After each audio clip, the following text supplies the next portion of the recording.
So, we are here with Brian, aka Preach from Dead in Seconds. Where are you coming from tonight? I just came from band practice, actually. Good old band practice fun. What is a typical practice for Dead in Seconds? First off, we drink a whole lot of beer. We're very liquid friendly. Talk a whole lot of shit. We'd probably get twice as much work done at band practice, but we just we kick it a lot, just kind of kick it, drink beer, go outside. It's fucking hot as shit now in the garage, so we end up outside, and he's got a cool little patio on the outside of it, go sit at the table out there and just drink beer and fucking shoot the shit, really find new ways to decorate the garage. Cops come for noise complaints, things like that, real fun things. Talk a whole lot of shit, write new music, dream living. Well, let's hear about these guys. What are they like? Tell us about them. Oh, the band guys. Well,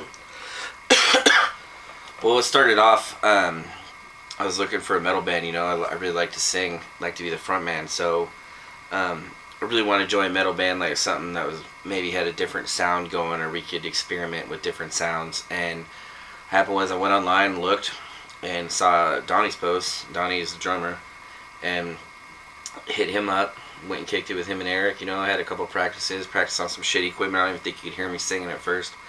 Went and got a PA like the next practice, and everything worked out well. Got to know the guys, but they're cool ass dudes, man. We're focused on growing and writing a lot of music, having an original sound, but at the same time fit into like the scene, I guess you could say. Those fools as individuals, man, characters. Donnie's like really like serious when it comes to like the music. He spends a lot of time online.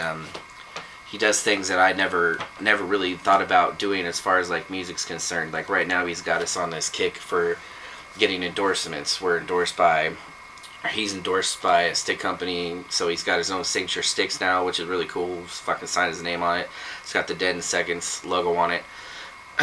And then he's also endorsed by Exodus Cymbals, and we looked into a bunch of other endorsements. Just shot in this whole thing. We're about to get endorsed by some guitar picks, and I'm really sorry for not knowing like the names of these. Like I said, he kicked that off and got the endorsement thing rolling, and then Adam jumped on that, and we're getting endorsed by a picks company. I cannot think of the fucking name of it, but so he's a really cool guy in that aspect. Always really serious when it comes down to stuff. I joke around with him a lot, call him Grumpy, because like you piss Donnie off and it's just over. Like, I mean, it's like takes like a good day or two to get him back from being angry or whatever. And it's actually funny, we got right off the bat in like one of our first shows, Eric and Donnie got in like a fight with each other, and we were doing a show with Crippler, and they were kind of set off like, well, we don't know if we want to do any more shows with them, you know what I mean? Those guys are crazy, they're fighting each other in the parking lot. And the Crippler singer Nelson was like, no, they got passion, we need to hook up with them. And then we did a show with them in Maryland, and a huge fight broke out, and somebody was hitting Donnie from behind, and when he turned around, Nelson broke the fight up, and Donnie punched Nelson in the face. And so later on in that show, I walked up to him like, well, you still think we got passion? I mean, are we still passionate people now that you've been hit? So, I don't know, it's just funny, like, it's just the way we are. We got that name for ourselves right off the bat, I guess. Yeah, Donnie, always hardworking, always on point. He wants to do a bunch of different shit. Always experimenting with music. Then there's Eric. Eric is a fucking character, man. I don't know if it's how much the weed the guy smokes or what his deal is, but dude, we cannot, like, we'll be in the middle of practice, we could be talking about something just really fucking serious, and the guy, you'll like hear him out of the fucking, over in your peripheral, you hear him over here, and he's like, jibba jibba jaw, jibba jibba jaw, and he's like making weird sounds, and like, we'll be talking about, I just talk about songs or shows or something serious, and all of a sudden out of nowhere he'll start talking about like an animal or some funny story or something, and we all look at him like, well, where the fuck did that even come from? Are you listening to anything that we're talking about? And he's like, what the fuck, man? I'm talking, like, I am listening, yeah, but I just want to, like, we need to get some more beer. Like, and then it turns in getting more beer, and just the guy's like, he's fucking hilarious because I never know what to expect from the guy. You know, I could be sitting here having some serious life conversation. Next thing I know, I'm talking about like fucking teddy bears fucking each other or something. I don't know. So the guy cracks me up in that aspect. And I don't know, a quick memory with him was at that Maryland show. I thought it was really funny because we're all like completely fucking hammered and probably don't really remember like a huge chunk of that show. But I do remember sitting on the back of the mosh pit and Crippler was playing and we're like jumping in and around the mosh pit, you know, and all of a sudden I look at Eric and he would run through the mosh pit and not hit anybody, but he would jump off the stage and he would like make his body go straight and he just looked like a fucking dolphin, like Flipper, dude. He'd run, jump, and just, you'd see him shoot up through like the crowd, like behind all the people. And I'm like, fuck, I'm totally like, I'm all drunk, I'm hitting these people I don't even know, like guitar player looks like a fucking dolphin, you know what I mean? And just hella funny, man. But the guy can make some killer ribs, I'll say that. Barbecue, the best ribs I've ever ate in my life, fucking A. And then there's Adam. Adam, we've recently got. We didn't even have the bass player at first. We started out as a 3-piece and tried out a bunch of people. Fucking one guy, I nicknamed him LARP. He's this fucking huge dude, really quiet. Like, just I can't explain him, man. And he was in like a Rush cover band. He's like a cool dude, but the whole time he's just really serious and focused and shit. And I know I'm getting off Adam's subject here, but like, just we nicknamed him LARP because he was really nerdy. He didn't fit in at all, and the only thing that excited him the whole time was when someone brought up the new fucking that Hobbit movie that came out, and then it's like he was all excited, talk on the phone, and I'm like that guy ain't gonna work. We tried out a couple other people, you know, and didn't want to mix friends with bands, and some people weren't really our style, and then we got a hold of Adam, and he was in a band at the same time. We met him, and without like being dicks necessarily, we weren't trying to like steal him from the other band, but at the same time we knew where we were going with our band and knew that we needed somebody who would take it like 100% serious, and we didn't necessarily want to share him with another band either. So we didn't say a lot of shit like, oh, you should leave that band, or try to break them up or get him to leave. We just worked our asses off, and when he would talk about stuff with his band, we would work harder, and like we instantly proved that we were like the choice to go with. And he signed on with us and left them or whatever, and he's also really into the business side of it, in the sense of he got our shirts printed. He knows a shit ton of people. I go to shows with him and we work shows and hand out demos, try to sell tickets and shit, and he'll know everybody. Like, and I mean, always name dropping people and meeting people. I'm just like, man, you're like a little fucking show slut, man. This guy knows everybody, but works out really good for us because we got a really good connection through him. So it's really cool. But basically, we all work together in our own way. Everybody does their own part of it, whether it be business or writing. Somehow it all comes together. Even though the ideas are different about shit, we all mold it together, and it just seems to be working right now pretty well. End rant. So you guys haven't been around that long, but seem to be doing a lot of shows and a lot of really big shows. How did you guys pull that off? Yeah, we started out, like I said, we started as a 3-piece doing like random shows. Adam's first show with us was actually when we opened for OTEP. And part of it is a few of us have done other bands. Like a lot of people know I was in a band called Divided Allegiance. Adam was in a bunch of different bands. Eric was in different bands. Eric knows Eric Rushing, who runs Aces, you know. And but we didn't want to necessarily use our connections. Like, I didn't want to go into Aces and be like, oh, remember me from Divided Allegiance and all those tickets I sold for you? No, we instantly tried to make this a complete new thing, start with a new slate, and basically let this band speak for itself, to where we could get our own name in that band and not have them relying on us from what they knew from the past, because this is something that's way different. So we basically just called up and we're like, look, we know a lot of people that like OTEP, we know a lot of people that will buy into this, you know what I mean? And with that being said, like, just give us a chance and we'll be able to sell these tickets, you know what I mean? And we came on, and the night we did OTEP, we did it with the local band called Fair Struggle. Yeah, I just mixed this up the other day. There's another local band that has an F name too, and I keep mixing them up, but Fair Struggle. And they're like a really big thing. They grew around here and like have a really big name for themselves, and everybody was kind of like shitting on us. Not really shitting on us, but for some reason just assumed that we were going to open the show because this band was big and they're going to outsell some tickets. And the thing about music's funny, especially with Aces, it's all business shit. They don't give a fuck about like local bands necessarily. They just want you to sell their tickets and make the money. You know what I mean? So we just went out and hit the streets hardcore, man, and people were interested to see where we were going and excited that we got on OTEP after like 5 shows and stuff, and we outsold them and went on second, man. And everybody, I heard there's some butthurt people, but you know what, like whatever, such is life, you know. And since we did that show and we sold so good, they invited us back. We opened for Mushroom Head, and that was really fucking cool. Besides the random fighting towards the end of it, much love Dave from Cherno. That was an exciting show, but we've been meeting like a bunch of people at these shows, man. I'm really stoked. It's like this band, as far from other bands that we've been in, this band kind of sells itself. Like, I don't feel the need to have to go out and slut us out to people and shit and hand out a bunch of demos and tickets and stuff. We play a show and people are approaching us, you know what I mean, and liking us on Facebook, and been really cool, man. And we didn't think we had a chance to open for Fear Factory. That show is in like 4 days, June 2nd. That's 4 days, yeah, for like 3 or 4 days. We didn't think we had any chance to open for that one, but they hit us up and asked us to do it. And it's cool that with not even playing but like maybe 10, 11 shows so far, most of them, or half of them, been out of town. Eric Rushing approached me in the bar at the Boardwalk actually and said he was going to hit us up and wanted us to be on Fear Factory. And I think Obsolete is probably one of the best metal albums ever written. Like, I love that album from beginning to end. Like, and so is the rest of my band. We're like 100% excited to be opening for Fear Factory, let me tell you. Holy shit. Like, nervous and excited.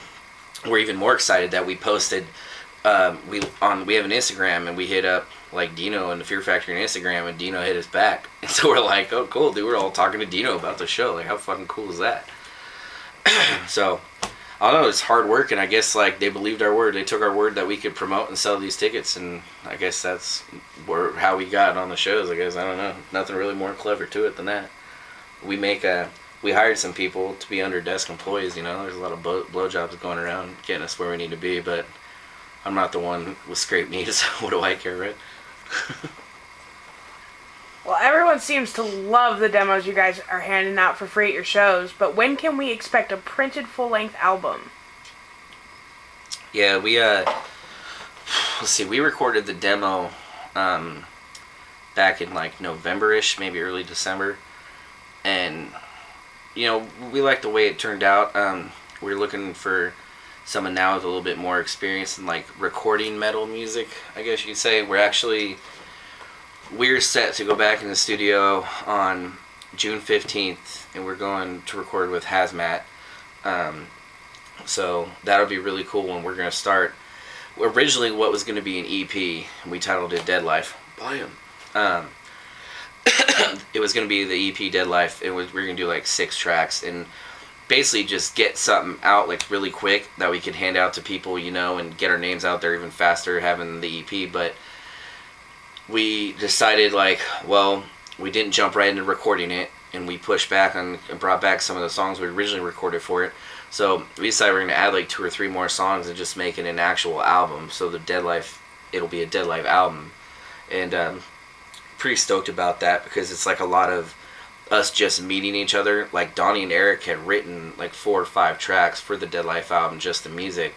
And then I came in and was like so excited and want to be a part of it so bad. You know, I sat down at my house for like a week or 2 straight and just blasted lyrics. And I just listened to the songs that they had recorded in the garage, you know, over and over and over again. And it was really cool, man.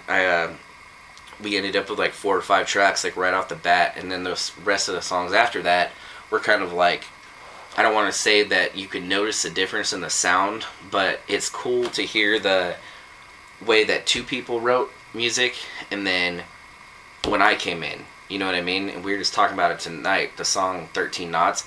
They hate playing that song if I don't show up to practice or rehearsal. They hate it because they don't like playing it. They think the song sounds boring altogether.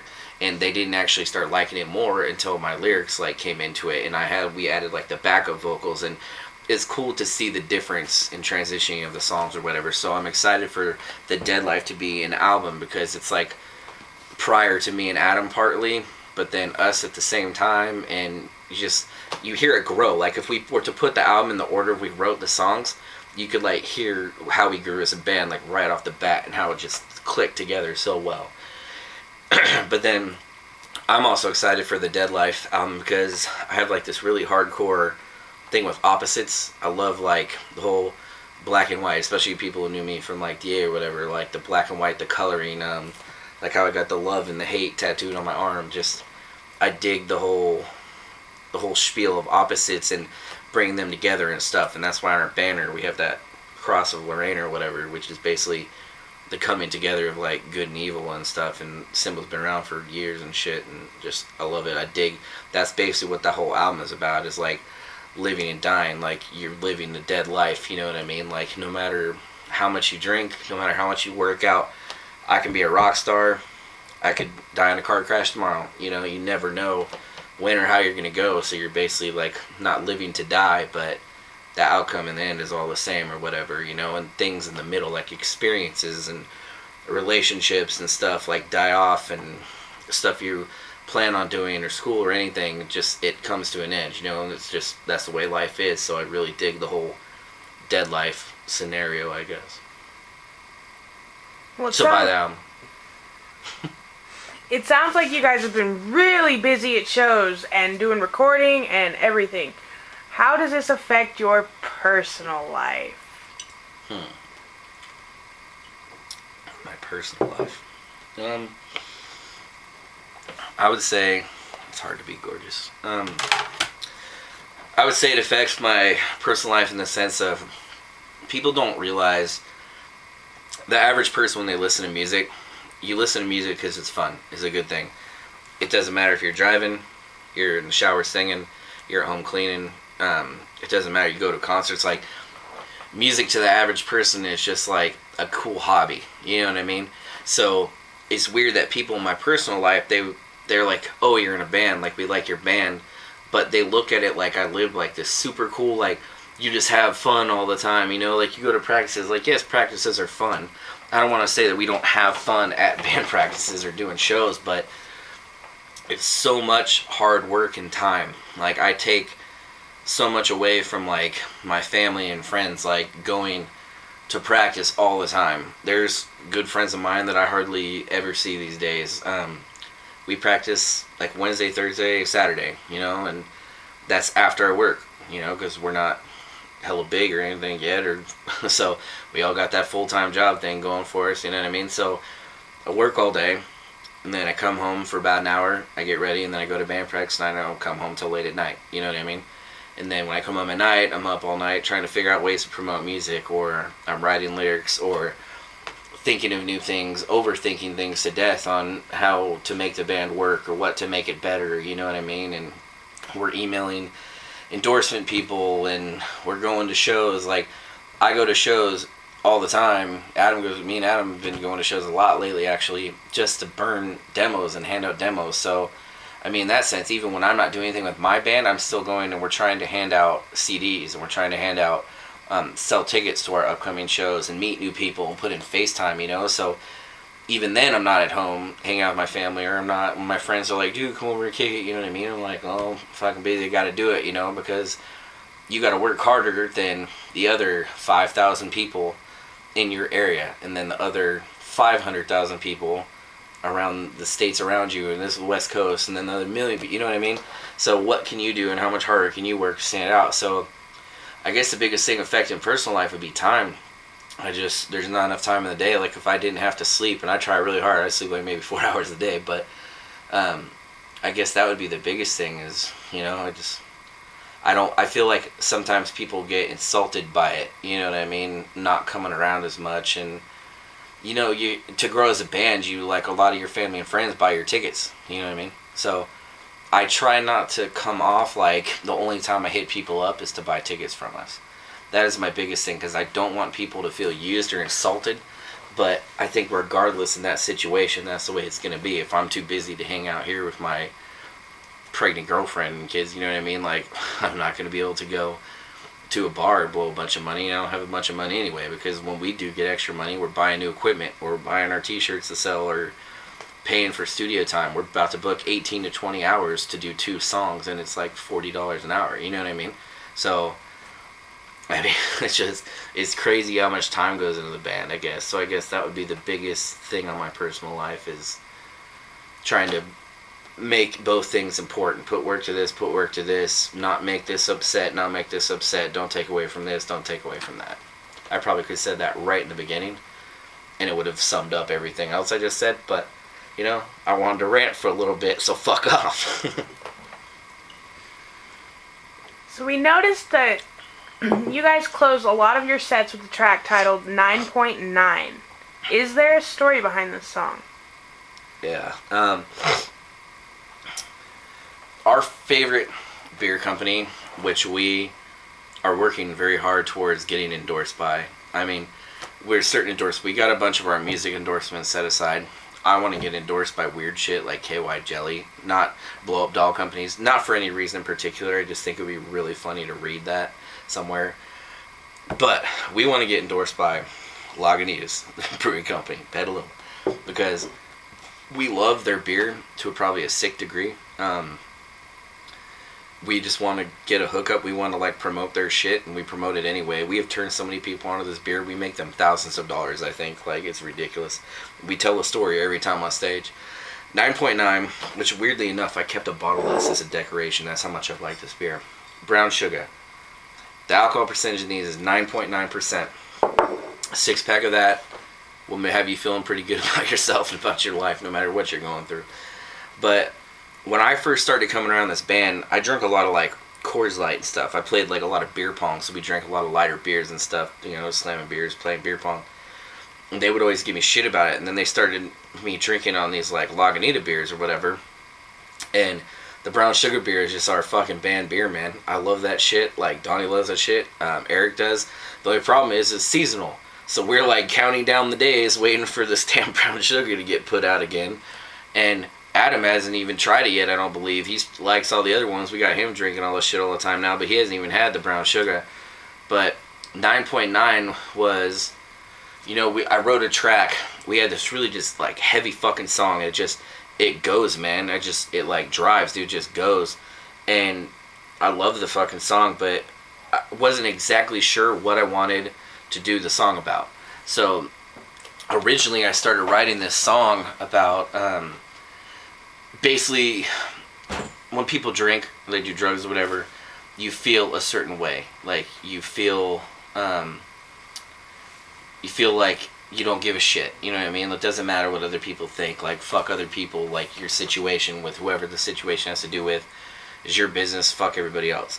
So I kind of started writing this track about being in a good situation and having everybody else judging you and shitting on you about it. Well, then it turned out that I started kind of twisting it into the way I felt when I was drinking the brown sugar.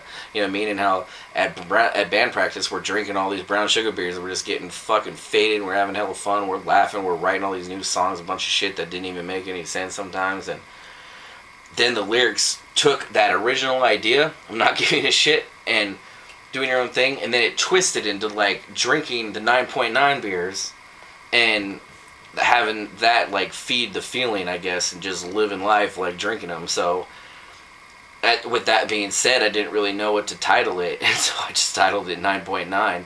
And in the chorus, that's what I'm talking about. So it's just kind of funny, like you can hear me screaming 9.9 in the chorus or whatever.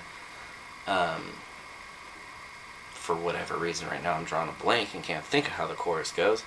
But it's pretty fucking catchy, so you should listen to it. I mean, come on, listen to it. But yeah, so that's it. I mean, not a whole lot to it. It's just kind of funny. I've told that story live sometimes about fucking drunk metalheads, dude. They just don't come up with good song titles, you know? 9.9 is where it came from. Like, so yeah, don't look too deeply into that, people. So we have talked about all this fun stuff you've done with being in this band. What is your least favorite thing about being in a band? Actually, I kind of touched on that, I guess, would be the selling tickets, man. it's hard. It's a flooded scene, you know. Music's such a flooded thing. Everybody wants to be a rock star. Everybody wants to have everybody just like, oh, you guys are the shit, you know. And so everybody's working so hard for the same thing. So it became one of those things where if 50 bands in the area want to be on every single show, they're like, okay, well, who's going to bring the most people? The easiest way to decipher that was, here, take 100 tickets, you know, how many can you sell? However many you sell is it when you go on first, second, third, and how much crowd you'll play in front of, you know? And then that turned into, oh, these people keep don't selling all their tickets, so we're not going to let them play anymore. Well, you heard the story I was telling you, all the time and money spent and, like, being away from family and friends or whatever. You don't want to do all that for nothing. You know what I mean? You don't want to not be able to play places because you can't sell the tickets. So I think my biggest thing is just pushing those tickets, man. And I love writing music. I love especially words, man. I've always written words, whether it's poetry, stories, movie plots, whatever. Always kind of been my thing. So when we're sitting there and putting together new music, I instantly start thinking of melodies and things I could talk about. You know what I mean? And so I love like getting like that deeper point across, you know, not like bitching about life like a lot of fucking bands, but like that deeper imaginative like, I don't know, way of writing music, I guess. So I love doing all that shit. I love coming up. I love going to the studio. I love fucking coming up with designs and all that, doing shows. Just, it's the pushing the shows and getting your name out there. It's the business side of it. It's so fun. It's like a second job. Like the actual music side is fucking great. So I guess that'd be my biggest beef, is like trying to find new ways to get people to give you the time of day. Because you walk up to a stranger nowadays, you're a face amongst 500 bands who've done the same thing. So what can I do to get their attention? You know what I mean? And it's frustrating sometimes. It drives me fucking nuts.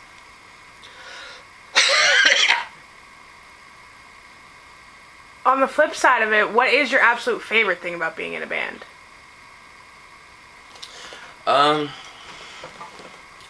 There's a lot of good shit. I guess my favorite thing, would be, all that hard work that you do, all that fucking just, all the effort. I mean, into writing, into promoting and all that shit, and then you go to a show, and we've had good luck. Like when we did the OTEP show, I was nervous about what to think. It was our first big show, you know, you're playing for a national, so a bunch of people are like, who the fuck wants to watch you? You know, we came to watch OTEP, you know what I mean? So, with that being said, my favorite thing would be that moment when you hear just the fucking crowd like go crazy, and you couldn't even hear yourself talk because they cheer so loud because they like your music that much. When I was walking around after the OTEP, I couldn't walk 5 feet without just people coming up and just like loving us, dude, you know what I mean? And then you get those people who hit you up on Facebook and they're like, you guys are fucking amazing, you know, and find you at other shows and be like, oh, I really like you guys and shit, you know. And it's just, I guess it's the feedback that I get, and the fact that it, like, right there, it makes everything worth it. Like, in that moment, like, everything is worth it. All the hard work, everything that you've tried for the last bunch of years, all become worth it because what you love to do, now somebody else loves, you know. So it gives you, like, a purpose, I guess you could say. So what does the future hold for Dead in Seconds? What are we to expect in the next year? Well, we set pretty high goals, you know what I mean? Like, I don't want to be lazy about anything, and nobody else does either. As of right now, the immediate future, we're opening for Fear Factory on June 2nd. We open for Gary Busey's Amber Alert on June 7th. And then June 15th, we go to Hazmat to start recording the Dead Life album. And I guess that'd be like the immediate big future plan, is getting that album recorded, getting the artwork all figured out, all the endorsements written in, all the fucking printing in the album, all blah, blah, all that stuff. Getting all the artwork done. And then as soon as that thing's printed and mastered and all the artwork's done, dude, we're like getting it packaged and ready to sell like instantly, because I personally like believe that it makes you look so much more professional to have like that printed album. You know, I'm tired of I love burning demos and handing them out, because it gives you something to do, you know, and you're working in the right direction. It makes you feel like you're still working towards something, you know. So I like handing out demos and they're just blank CDs, so you can hand them out for free. But when you go to a show and the other bands that are there, everybody's buying their actual printed album, and then all you have is like a fucking paper sleeve with a burnt CD in it. Like, shit makes me crazy. It's like a fucking OCD thing or something. I don't know. But I think that would be my biggest thing, is getting that album done. So I'm looking forward to that. The band's looking forward to that. I think we said by the summer of next year, we want to have made enough fans and enough connections to be able to put on our own headlining show at Ace of Spades. Kind of a big goal, growing in a year time, starting out a new band. It's definitely hard. Like, we know a bunch of bands that haven't even done their own Ace of Spades show yet, you know what I mean? But that comes with the whole, like, harder you work, the more you get out of it shit, you know what I mean? So I know by the summer of next year, I think we really want to have our own headlining Ace of Spades show, but I don't even know if I've talked to the band about this yet, but we've actually already started writing and have, like, a whole concept for our next album. It'd be really cool to not only headline Ace of Spades show, but make it, like, our CD release show. I think that'd be fucking amazing, because for me personally, I'll give you a glimpse into, like, something that's way future. The concept album was something that I really thought out and, like, really deeply. I'm not gonna, like, give too much away on it, because you're supposed to be able to listen to it and see the artwork that's going into the booklet and the pages, and I'm putting all the lyrics in it so you can read all the lyrics. And I want people to kind of put together their own idea of what it's about. But I will say that it's, like, basically like 3 stages. It'll be like going through 3 stages of different times in life in one album. So the way it is in the beginning, middle, end, it all goes together as like a story from beginning to end. And I could practically write like a reference section or an index or something in the damn booklet, because I've read so much into shit and made it so deep and took so much from other things or whatever, to where people would have to almost like look at the lyrics, put the idea together, and then think about where I got the idea from, and then go read a story on it and be like, oh, okay, and then take that and how I applied it to, like, my life personally. So it's, like, really thought out. I spent numerous months, like, writing out ideas of the songs and the song titles and writing lyrics for it, and now it's just basically coming down to us writing the music and me putting the words to the music. So I'm really excited about that. But if we can make our first headlining Aces show also a CD release show for that concept album, that would be like my biggest goal right now. That would be my biggest future, me personally, goal. Because I think that album, as far as how much I put into it personally, and I know how much the band supports, like when I brought the idea to them, they were all supportive. Like, they know that I've tried to explain, like, my deepness and how I overthink things and sit up at night, like, just trying to think about how I could make something way more creative and different than everything else. And they fucking dig it, you know what I mean? So I know that they're going to not lack in the writing the music part of it with me, you know what I mean? So I think that album is just gonna, in our career, like, I think that'll be, like, one of my favorite albums, if not my favorite album that I'll ever write in my life. Pussy farts. It sounds like you guys have some great things planned in the future, and that about wraps it up. Is there anything else you'd like to add? See, it covers so much, I don't even know. I guess one thing, if anyone's interested, we do have, like, live videos on YouTube. Like us on Facebook. I spend all day checking my phone and hitting people back, and spend all night chilling, drinking beer, and hitting up, just like us on Facebook. We have an Instagram. Hit us up on there. I think we have a Twitter, so I think you can follow us on Twitter. And then we also have Reverb Nation, so if you want to check out the tracks or some of the videos or what our upcoming stuff are with shows and shit, I'd say hit us up on any one of those, and we stay on them pretty frequently and regularly, so that'd be my biggest thing. Hit us up, people. Come talk to us. Make our headlining Aces show something cool and shit. Alright, well, good shit. That was Brian, a.k.a. Preach, from Dead in Seconds.